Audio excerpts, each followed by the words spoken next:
오늘은 행복한 제자 두 번째 시간입니다.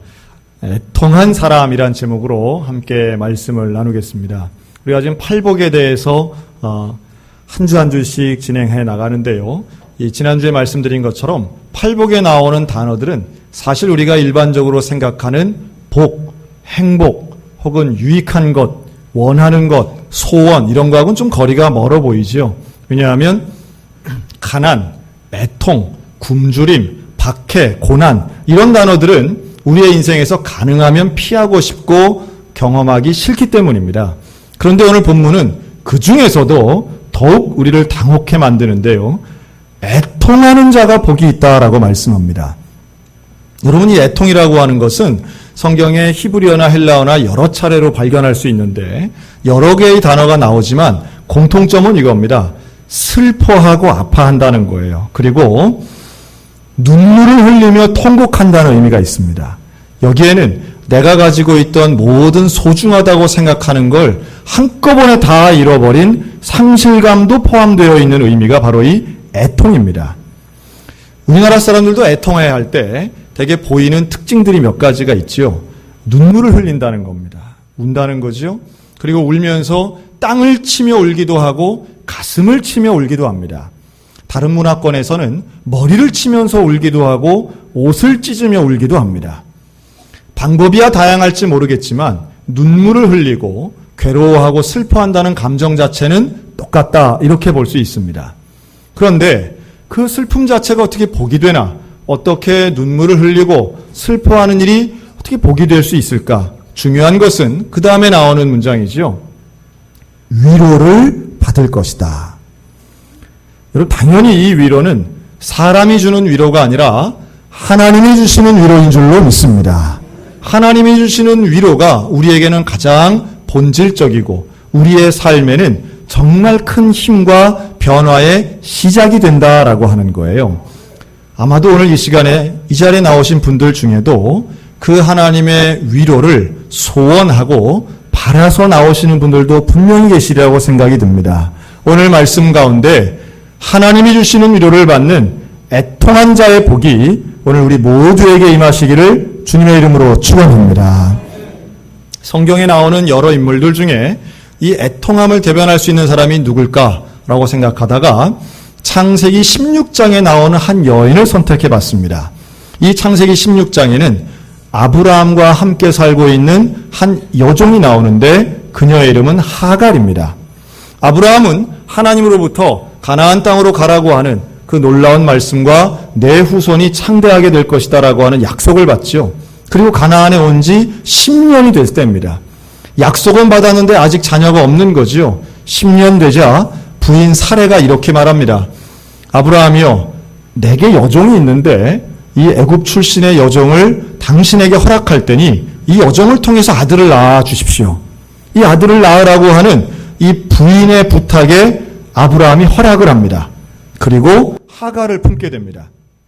사실 이 과정에서 누구의 의견은 전혀 반영되지 않느냐 하면 하갈의 의견은 하나도 중요한 게 아니었어요. 하갈한테 물어본 적도 없고 하갈이 원해서 한 것도 아닙니다. 그런데 어쨌든 은혜 가운데 이 하갈이 잉태를 하게 됩니다. 문제는 그때부터 발생합니다. 원하던 일이 이루어진 것 같은데 누구의 마음이 불편해지느냐 하면 사레의 마음이 불편해집니다. 성경은 이렇게 말합니다. 하갈이 사레를 업신여겼다. 있을 수 없는 일이죠. 종이 주인을 업신여긴다는 건 있을 수 없습니다. 당연히 그런 일이 일어나면 벌을 받아야 되겠죠. 그런데 우리는 그 상황을 놓고 보면 이해할 만한 상황이기도 한 거지요. 원래 가임기 여성이 임신이 되면 날카로워지기도 합니다. 몸과 마음이 힘들어지기도 하죠. 피곤해합니다. 그래서 혹여 예의 바르게 못했을 수도 있습니다. 그러나 중요한 건 사레의 마음이 처음 먹었던 마음과는 좀 달라졌음을 볼 수 있는 거죠. 나는 할 수 없는 잉태가 내 여종에게 되었다는 것이 사레에게는 좋으면서도 원했던 일이면서도 또 한편으로는 불안하고 불쾌한 일이 될 수도 있었다라고 하는 겁니다. 어쨌든 꼬투리같이 잡아서 저 종이 나를 업신여겼다. 그러니 저 여종을 저주하고 저 여종을 버려야 된다고 말합니다. 여기에 두려움을 느낀 이 하갈이 도망을 갑니다. 도망가던 가운데에 그가 주저앉아서 자신의 처지를 돌아보니 참 기가 막힌 거죠. 내가 원했던 임신도 아니고 내가 그렇게 하려고 했던 것도 아닌데 지금 나는 주인에게 억울함을 당하고 내 처지가 요 모양 요 꼴이 되었구나.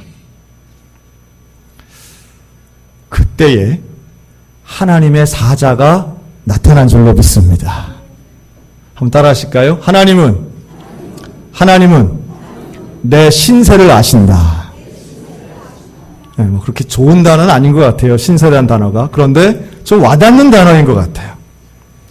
어찌 보면 내가 원했던 일은 아니에요. 내가 잘못한 것도 없어요. 그런데 문제가 심각해요.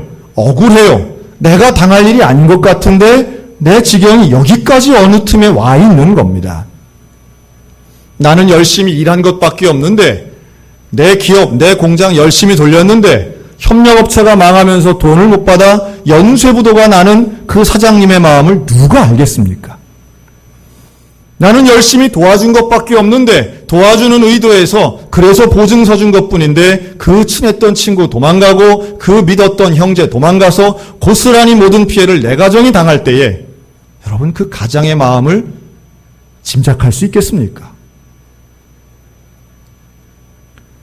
나는 선의에 의해서 나는 순종하는 마음으로 한 일인데 사람들은 나를 손가락질하고 나를 미워하고 내가 잘못했다고 얘기하고 나를 저주하는 그 상황에서 사람은 언제나 힘들 수밖에 없어요. 한마디로 내 편이 없는 거죠. 그런데 이 하나님의 사자가 나타나서 하신 말씀이 두 가지가 있습니다. 하나는 돌아가라. 주인의 집으로 돌아가라는 거예요. 그리고 참고 지내라. 이렇게 말해요.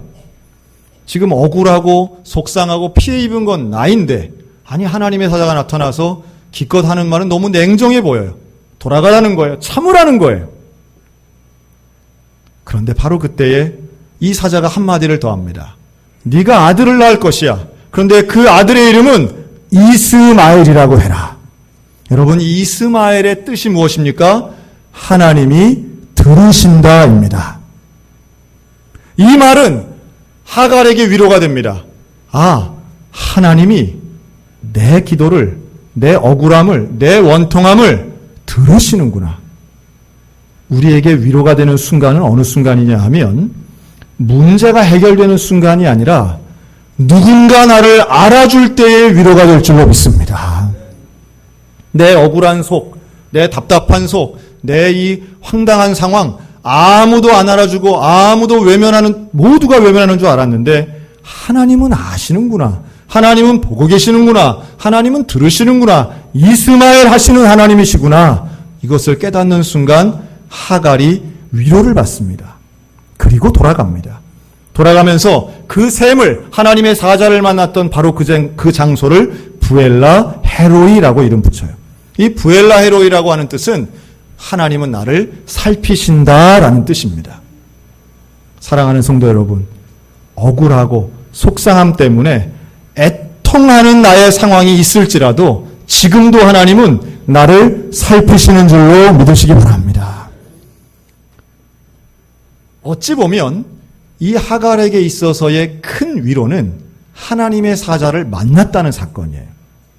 이 하나님의 사자를 만난 일은 이 하나님의 사자가 와서 무슨 문제를 해결해 준 것 같진 않아요. 가서 사라를 혼낸다든가 아브라함한테 가서 너 그러면 안 돼. 이러지 않고 하나님의 사자는 전적으로 하갈에게만 말합니다. 그런데도 하갈이 위로를 받고 돌아갈 수 있었던 것은 하나님의 사자를 만난 그 사건만으로도 이 순간에 하갈은 위로를 받은 거예요. 그런데 이게 한 번뿐이 아닙니다. 창세기 21장을 보면 비슷한 사건이 또 한 번 나와요. 하갈에게. 자, 이제 이스마엘을 낳았습니다. 이스마엘이 좀 자랐어요. 그런데 잘 지내다가 또 어떤 문제가 발생했느냐 하면 사레도 애를 낳은 거예요. 자, 그 아들의 이름이 이삭입니다. 당연히 집에선 잔치가 벌어지죠. 이삭이 태어난 것은 모두의 즐거움이지만 누군가에겐 불안한 마음이 드는 사건이었을까요? 하갈에게는 늘 불안했어요. 자, 어느 집이나 형과 남동생 이 두 형제의 사이는 놀 때는 같이 놀지만 이때 당시의 시절에 형이 동생 데리고 노는 거는 뭐 거칠게 노는 겁니다. 이스마엘과 이삭은 형과 동생의 사이였어요. 그런데 그 모습이 어머니 사레 눈에는 불편하게 보이는 모습이 보여지는 겁니다. 이스마엘이 이삭을 괴롭히는 것으로 보여요. 여기에 대해 사레가 뭐라고 하냐면 종의 아들이 내 아들을 괴롭힌다 이렇게 말합니다. 둘의 아버지는 누구예요? 아브라함이에요. 사라는 이스마엘을 아브라함의 아들로 보지 않고 종의 아들로 보는 거예요. 그리고 아브라함을 찾아갑니다. 뭐라고 따지느냐 하면 내 아들과 저 이스마엘이 함께 당신의 유업을 이어받을 수 없습니다. 그렇게 되면 안 됩니다. 좀 쉽게 얘기하면 유산 나누면 안 된다는 거예요. 그대로 두면 결국은 저 이스마엘 때문에 내 아들 거 뺏긴다는 거예요. 그럼 어떻게 할까요? 저 아들과 저 어미를 내쫓아야 된다고 말합니다. 근데 이거를 아브라함이 수용합니다. 그럼 당신이 원하면 그렇게 하자. 그래서 이 하갈과 이스마엘에게 물 한 부대, 떡 한 부대 줘가지고 한 자루씩 줘가지고 광야로 내쫓는 거예요. 어디로 가요? 갈 데가 없어요. 이 아들과 엄마가 한 자루 물과 떡을 들고 광야로 그냥 나간 거예요. 그리고 가다가 그 물 다 마시고 며칠 만에 다 먹은 거죠. 음식도 다 떨어졌어요.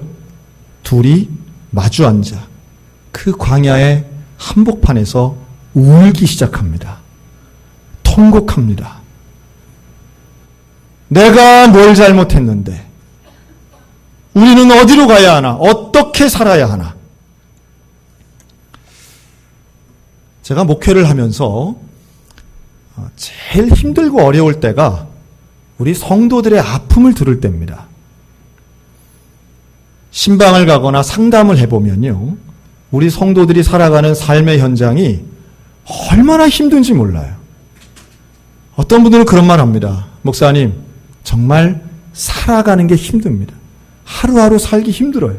예수 안 믿었으면 벌써 난 죽음을 선택했을 겁니다. 그런데 여전히 나의 삶의 자리는 변하지 않고 개선되지 않고 자녀를 봐도 직장을 봐도 나 자신을 봐도 미래를 생각해도 암담하고 답답하고 억울하고 속상해서 난 정말 사는 게 힘듭니다.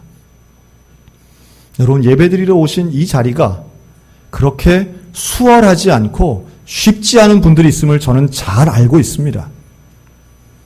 오늘 이 자리에 오신 그 어려운 발걸음, 정말 예수님 말고는 내 인생에 소망이 없고 내 인생에 위로가 없음을 주님 앞이 아니고선 토로할 수 없는 그 답답한 인생들 가운데 하나님의 위로가 임하시기를 주님의 이름으로 축원합니다.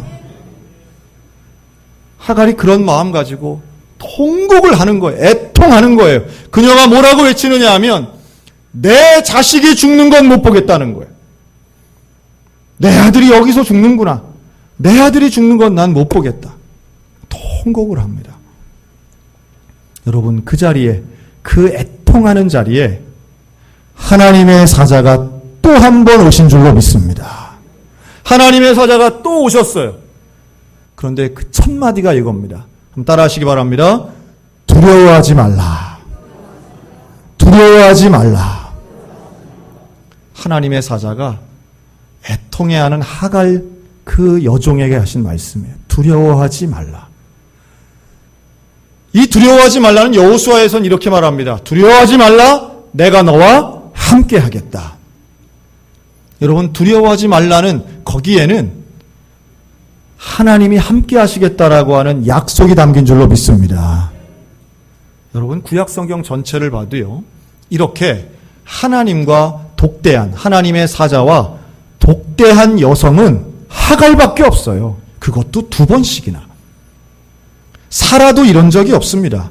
아브라함의 아내인 사라도 이렇게 하나님의 천사를 1대1로 만난 적이 없어요. 아브라함이나 돼야 이게 가능한 거예요. 모세나 돼야 이게 가능한 일인데 하갈에게 2번씩이나 하나님은 나타나셔서 직접 말씀하시고 아들에 대해 말씀하시고 두려워하지 말라고 말씀하신 이 하나님의 은혜는 하갈에게 있어 위로가 된 줄로 믿습니다. 하나님의 사자는 문제의 원인은 말하지 않아요. 무슨 복수를 말하지도 않아요. 역전을 말하지도 않습니다. 하나님의 사자는 오로지 하갈에게만 집중하고 있습니다. 너는 두려워하지 마라. 너는 억울해하지도 마라. 너는 속상해하지 마라. 돌아가서 복수할 생각도 하지 마라. 내가 네 아들을 통해 큰 민족을 이루어 주겠다. 여러분, 하나님의 약속은 참 놀라운 일입니다. 우리는 이런 일이 왜 일어났나? 우리는 원인에 집중해요. 마치 욥의 친구들이 욥에게 몰려와서 네가 죄를 졌으니까 이런 고난 당하는 거야 라고 하는 시작 원인, 여기에 집중하지만 하나님은 놀랍게도 하나님께 집중하라고 말씀하는 줄로 믿습니다. 상황을 보는 게 아니에요. 하나님께 집중하는 거예요. 이 천사가 하갈에게 이렇게 명령합니다. 너는 일어나고 손을 펴서 네 아들을 일으켜 세워라. 일어나고 손을 펴서 네 아들을 일으키라는 거예요.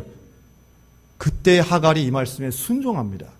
주저앉아 통곡하던 이 여인이, 무능력하고 억울하고 가난했던 이 여인이, 갈 데 없던 여인이 일어나요. 그리고 아들을 붙잡아 일으킵니다. 그 순간 하나님이 하갈의 눈을 밝게 하셔서 샘물 보이는 역사를 허락하신 줄로 믿습니다. 샘물이 보인 것, 그게 무슨 일생의 큰 보장이 되겠습니까? 잠깐 물 한번 먹는 것 뿐이겠지요. 그러나 그 한 발짝이 하갈과 이스마엘에게는 위로가 되고 역사가 되고 앞일이 되고 하나님이 동행하신 증거가 된 줄로 믿습니다. 부엘라 헤로이에서 위로받았던 이 하갈과 이스마엘은 눈이 밝아져서 또 한 번의 샘을 보고 하나님이 나와 함께 하시는구나 확신을 가졌다는 게 중요해요. 여러분, 우리가 애통하는 상황 속에서도 왜 예배를 드립니까? 예배를 드린다고 해서 없던 돈이 갑자기 생기거나 예배를 드린다고 해서 망한 기업이 갑자기 살아나거나 이런 예는 거의 참 드문 예일 뿐이에요. 중요한 것은 예배를 드리면 우리가 어떤 애통함의 상황에 있더라도 하나님께 집중할 수 있는 줄로 믿습니다. 하나님께 집중하면 세상이 줄 수 없는 하나님의 위로를 우리가 받는 복을 누린다라고 하는 게 중요한 거예요. 그래서 애통한 사람은 복이 있다고 말씀하는 거예요. 이 애통은 그러면 우리만 애통하게 누리느냐? 요한복음 11장에 보면 예수님이 친구처럼 지내던 사람들 이야기가 나옵니다. 마리아, 마르다, 나사로. 그런데 이 나사로가 병이 든 거예요. 병이 들어서 연락이 왔습니다. 예수님 빨리 오셔서 우리 나사로 좀 고쳐주세요. 그런데 예수님이 빨리 가지 않아요. 예수님이 가셨을 때는 이미 나사로가 죽고 장사된 이후에. 우리는 그 이야기를 다 알아요. 나사로는 어떻게 됩니까? 나중에 살아나잖아요. 예수님은 그것을 아셨고 그렇게 하실 수 있는 능력이 있으신 분이에요. 여러분, 만약에 저나 여러분이 예수님이었다면 어떻게 할까요? 아마 저 같으면 이런 생각이 들어요. 가서 막 울고 있는 마리아에게 어깨를 툭툭 치면서 괜찮아. 내가 왔잖아. 야, 그딴 걸로 울어. 괜찮아. 이리 와봐봐. 야, 여러분들 다 나를 따라오세요. 내가 여러분들 눈물을 싹 씻겨줄게. 내가 해결해줄게. 살려주면 되잖아. 이러지 않겠어요? 그리고 가가지고 문 열어. 딱 이러고선 자, 다 눈 똑바로 뜨고 보시라고. 그래서 나와라 하면은 그 얼마나 폼나고 대단해 보이잖아요. 그런데요, 다 아시고 능력 있으신 예수님이 그 마리아 앞에서 어떻게 하셨는가? 요한복음 11장 33절입니다. 마리아와 이웃들이 우는 것을 보시고 심령에 비통히 여기시고 불쌍히 여기셨다라고 말씀해요. 이상하지 않습니까? 결과를 알고 고칠 수 있으심에도 불구하고 예수님은 비통해 하셨다는 거예요. 슬퍼하셨다는 거예요. 그리고 35절, 11장 35절엔 이렇게 말합니다. 예수께서 눈물을 흘리시더라. 여러분, 이게 영어 성경에 보면 성경 전체에서 가장 짧은 영어 성경 구절이 바로 이 요한복음 11장 35절입니다. 뭐라고 써있냐 하면 Jesus wept. 딱 두 단어만 써 있어요. 예수께서 우셨다 이런 뜻이에요. 눈물을 흘리신 거예요. 이 짧은 두 개의 단어가 어떻게 한 구절로 독립되어 있을까? 저에겐 개인적으로 예수님이 우신 것이 참 중요한 일이라고 생각이 듭니다. 능력 있고 결과를 알지만 예수님은 우셨어요. 왜 우셨을까요? 예수님은 비통해하시고 슬퍼하셨어요. 마치 전지전능한 하나님은 슬퍼할 일이 없을 것 같은데, 애통할 일이 없을 것 같은데, 우리가 꿈꾸고 있는 행복이라고 하는 건 눈물, 애통함이 없는 세상일 것 같은데 예수님은 왜 우셨을까? 왜 비통해하셨을까? 제가 친하게 지내는 제 친구 목사님이 있습니다. 이 친구 목사님이 고등학교 때 어머니가 돌아가신 거예요. 고등학생 때. 근데 그 장례에 교인들이 다 오시고 장례를 치르는데 참 감수성도 예민하고 이제 똑똑한 이 친구가 얼마나 슬프고 참 안타까운지 몰라요. 그런데 오신 분들마다 이런 말씀을 하시더래요. 집사님, 권사님들이. 야, 참 안 됐다 하면서 하나님이 네 엄마를 참 사랑하셔가지고 일찍 데려가셨다고. 그러니 너도 예수님 열심히 믿고 꿋꿋하게 살아가라고. 여러분, 이런 말을 들으면 16살짜리 소년의 마음에 그렇구나. 하나님이 우리 엄마를 참 사랑하셔가지고 일찍 데려가셨으니 나는 마음을 굳게 먹고 감사해야 하며 힘있게 살아야 되겠구나 하고 위로받는다. 1번. 세상에 무슨 하나님이 자기가 좋아한다고 내 사랑하는 엄마를 이렇게 뺏어가고 날 보곤 기뻐하라고 하는, 난 그런 하나님 인정할 수 없다. 상처받았다. 2번. 1번일까요? 2번일까요? 당연히 2번. 지금까지도 상처받고 있어요. 그 말을 지금까지도 기억하고 저한테 얘기하더라고요. 자, 우리 그런 말을 제법 할 때가 있습니다. 하나님이 사랑하셔서. 그런데요, 중요한 건 여러분 그 말을 왜 할까요? 그 말을 왜 할까요? 저는 목회하면서 충분히 이해가 됩니다. 이 장례를 가면 특히나 상주가 어리거나 젊거나 특별히 아주 더 애달픈 그런 장례가 있잖아요. 돌아가신 분이 아주 어리거나 청년이거나 참 젊은 분 돌아가시면 뭘 다 슬프지만, 근데 그런데 가면 그런 슬픔을 위로해주는 차원에서 우리가 참 못하는 것 중에 하나가 뭐냐 하면 뭔가 위로의 말을 하고 싶은 거예요. 여러분, 어떤 집사님, 권사님이 에이 너 상처받아라 하고 그 말을 했겠어요? 그런 사람은 단 한 명도 없어요. 뭔가 위로의 뜻을 전하기를 원하는 취지에서 그런 말을 한 거예요. 그런데 듣는 사람은 그게 단 1%도 위로가 안 되는 게 문제가 있는 거죠. 자, 우리 옆 사람에게 이렇게 말합시다. 애통하는 자와 함께 웁시다.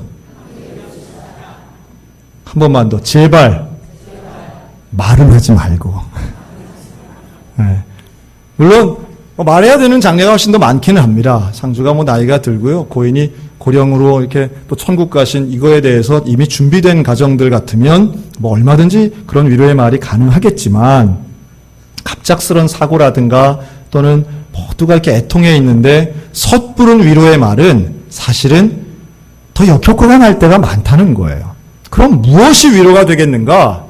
하갈에게 위로가 된 것은 내 사정을 알아주는 게 위로가 되고요, 나와 함께 있는 것이 위로가 되고요, 지금 이 예수님은 마리아와 마르다는 물론이고 거기에 있는 사람과 함께 슬픔에 동참하며 예수님도 눈물 흘리며 우심으로 거기에 있는 사람들을 위로하신 줄로 믿습니다.